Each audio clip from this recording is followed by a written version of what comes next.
Nick Smith. Adventure level 7. Human. American. Algebron went around introducing everyone. Basinov, king of Blood Fae, wore the same armor as the Blood Fae that Algebron had summoned earlier, but was much taller and had a meaner-looking face. His chiseled jaw and low-set brow made it look as if he was permanently scowling. Horf, king of Bone Fae, had nearly identical facial features, but both his skin and armor were an off-putting pale yellow-white color. It took a second for me to realize that it was the same color as sun-bleached bone, which makes sense since he's the king of Bone Fae, I guess. Mamolderbrand didn't look like I had expected at all. His chin was rounded, and his brow was high, giving him an almost childlike face. The pudgy cheeks and belly enhanced this effect, but his eyes were as serious as a heart attack. He stood shorter than most of the Fae, only surpassing Tit's height by an inch or two, but he somehow exuded a commanding presence. I wondered how Algebron and Tits were able to muster up the courage to piss him off. Mamolderbran and Algebron were wearing the same outfit. Pants and shirts that looked as if they were made of leaves, with intricate stitching that formed odd patterns that kind of hurt to look at. Tits' outfit was similar, but her shirt was cut low enough that I realized she didn't have a navel. I also noticed that the patterns on her clothing forced my eyes towards her substantial cleavage. I sighed internally as I endeavored to look away from her as much as possible. Yilf, king of the Flower Fairies, looked exactly as I imagined a flower fairy would look. He stood at about 8 inches tall, and his facial features were soft and kind. His most striking attribute was his wings, which were every color that I could think of, in a pattern that reminded me of my mum's flower garden. He was wearing what could only be described as a onesie made of flowers, and when Algebron introduced him, he held out a hand to me. "What are you doing?" Horf asked. "Mortals like to touch things, and one of their favorite greetings is a handshake," Yulf explained. I gently took his hand, and was shocked by how cold it was. Then I was surprised by the strength of his grip and shake. We shook for nearly 40 seconds before Algebron interceded. "I'm fairly certain there's too long of a handshake, Yulf," he said. "Really?" Yulf asked. "It's a very pleasant sensation, though. Such a warm hand, with a nice and firm grip as well. I could shake it all day." "We do have other matters to attend to," Mamoldebrand sighed, rubbing his forehead. "Oh yes, my apologies." Yulf released my hand and smiled at me. I nervously returned his smile, and then realized that I had been internally referring to these creatures as male and female. With Tits and the other Fae, it was an easy mistake to make. They were practically caricatures of their displayed genders. Yilf, though, was much more androgynous, and this had made me realize my mistake. A few of my friends back home struggled to define themselves with gender, and would probably do much better than I can in this situation. Some of my other friends would do much worse, though. Before I could start wondering how all of them were doing, I refocused on the situation at hand, and endeavored to avoid referring to the fair folk using gendered pronouns at all cost.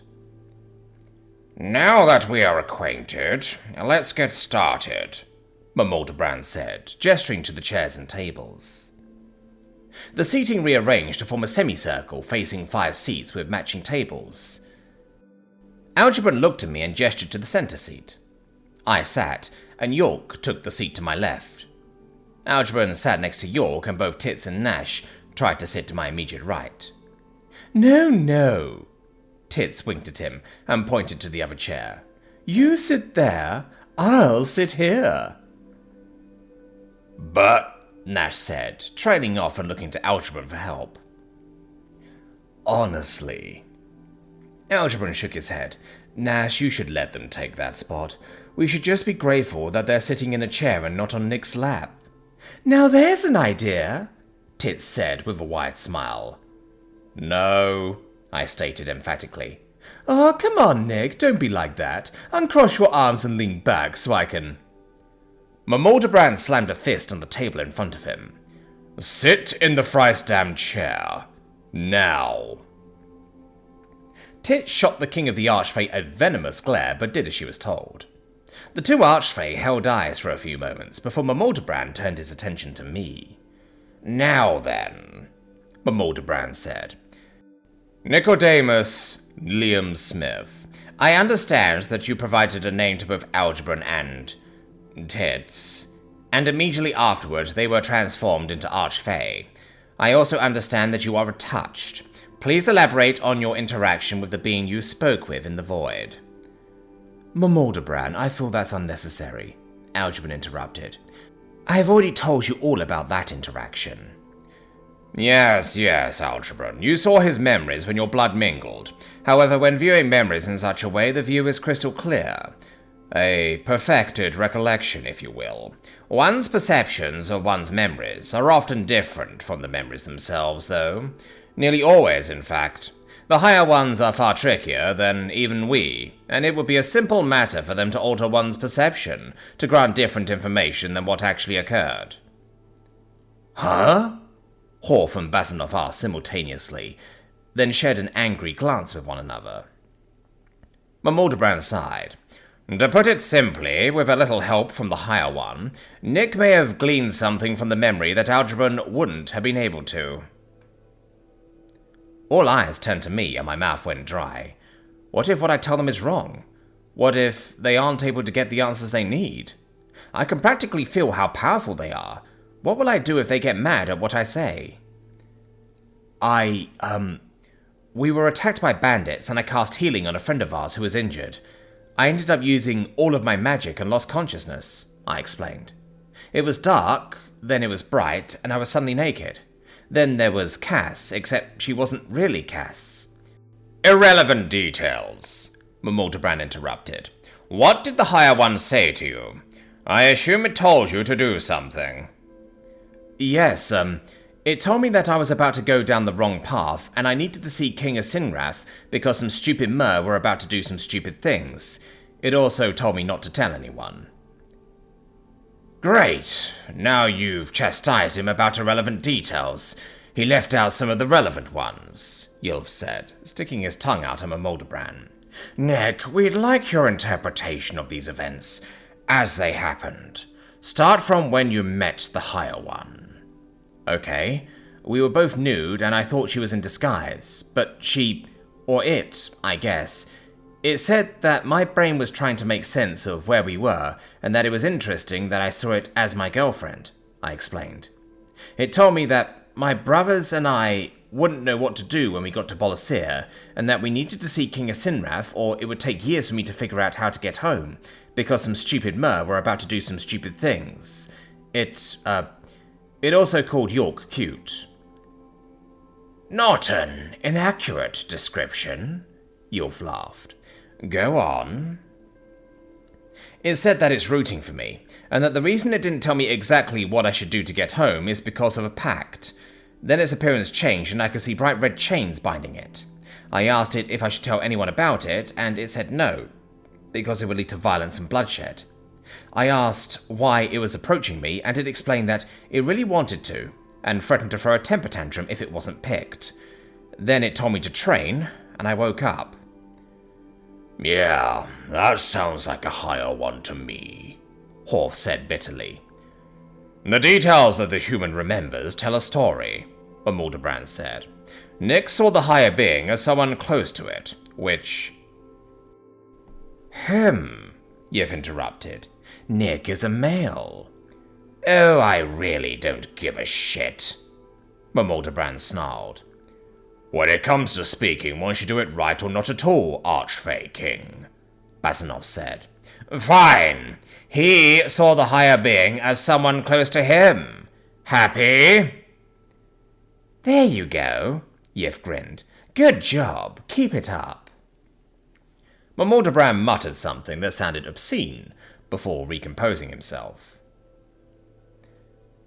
Nick saw the higher being as someone close to him, he continued, with an annoyed glance at Yif, which could indicate that the higher being is close to him. It could be acting as a protector or guide, the latter of which is somewhat more likely given the rest of their interaction. This higher being set Nick on a path that would lead to the awakening of the High Dragon, King of Elves, who happens to be one of our oldest allies. Then the Higher One told him that telling anyone would lead to bloodshed. Once Mamoldabrand said bloodshed, all of the gathered fair folks' expressions dampened. Even Tits, who had been staring at the side of my face, turned to look at the King of Archfey. "You don't think..." Bazanov trailed off. "I do think. Frequently, in fact. It's fun, you should try it." Mamoldabrand grinned. "Fuck you. Maybe later. What's more concerning is that Nick clearly recalls the Higher One, saying that some stupid mer will do some stupid things, and indicating that he needed to see King Asinrath because of this. This was Nick's knee-jerk recollection when I pressured him earlier." "I'm starting to dislike where this analysis is going," Horf said. "It gets worse. We now know that this Higher One enjoys interacting with our world and is currently under a pact, likely one of limited interaction, which means that a highest one is involved. Maybe even the highest one." "May I ask some questions?" I interrupted. Mamoldabrand gave me the same annoyed look that he gave Yif earlier, but nodded. "What is a highest one, and why is bloodshed relevant?"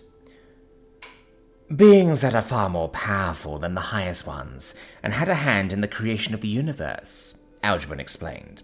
"They do not interact with anything except for the higher ones, and mortals rarely even come to the realization that they exist. Mortals call the higher ones gods, but the highest ones are better described as such." "And the reason that bloodshed is relevant is because fair folk don't bleed," Mamoldabrand added. "The higher one you spoke to would have known of this hearing. It would have known that your options would be to tell us the truth, or try to avoid telling us anything, and subtly informed you of the consequences of either choice. We also have a vague warning of stupid mer doing stupid things. A previously incapacitated ally suddenly awakened by the same one bearing this warning, and two mysteriously created archfey, and a higher one under a pact of limited interaction." "Which means that all of the higher ones are likely under a similar pact," Yif said with a slight frown. "I think we now know where Algebon and Tits came from. One of the higher ones promoted them, but couldn't tell us that they did so." "More importantly, we're going to be attacked soon," Horf grinned. "And it must be a serious attack if it wouldn't lead to bloodshed, with us left unwarned." "We get to add to our collections," Basanov returned Horf's grin. "Nick, Nash, York, we are done here and you may continue upon your journey," Mamoldabrand said, while he rose from his seat. "Oh, and thank you for your time. You now have permission to wander these lands with up to 3 companions each, unmolested by the Archfey and the Fey they oversee." "And the Blood Fey," Basanov added. "And the Bone Fey," Horf nodded. "I can make no promises regarding any of the fairies." Yif shrugged and smiled. "Thankfully, we're mostly a friendly sort." "Wait, can't we help in some way?" I asked. "You already have," Algebon said. "You have made a choice that has allowed us to prepare for the upcoming attack." "Algebron's correct," Mamoldabrand interjected. "Plus, you have things to do, and we don't know when this attack is going to occur. It could be days from now, or years from now. Such is the nature of the higher ones." Nash and York rose from their seats, and I followed suit. York put his hand on my shoulder and gave it a small squeeze. I looked up at him, and he gave me a small smile. "Let's go, Nick," he said. "Don't worry, they'll be okay without us." "Yeah, the King of Bloodfey fought our dad and didn't die," Nash grinned. "They're plenty strong." I let out a small sigh, unable to shake the worry that something bad might happen to Algebon and Tits. Then I looked around at the assembled fairfolk and realized that a fight alongside them would probably be out of my league anyway. I nodded, slowly. "Yeah," I said. "I want to go with Nick," Tits interrupted. "He could likely use my help on his journey, and my aid would be more beneficial to him than it would be to the Deepward Forest. Plus, I haven't seduced him yet."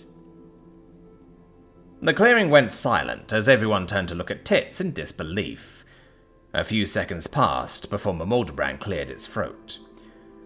"You have no idea how much I'd like to say yes to that request and be free of your annoyance for a time," the King of Archfays said. "However, I am getting a very powerful urge to say no, and cannot pinpoint the source of said urge." "A whisper," Tits said sadly. "I see. Well, sorry, Nick. Looks like I'm needed here, and can't go with you after all." "Huh," I managed to reply. "Go now, lovely little object of my adoration," she whispered, stepping closer and putting her finger against my lips. "Before I change my mind." The warmth of her finger barely registered in my mind, as I stared deeply into her eyes and saw how serious she was. We stood there for a moment while I thought about what to do. A smile began to creep over her face. I could almost see her mind changing, which made up my mind about what to do. I turned and ran back the way we came as fast as I could.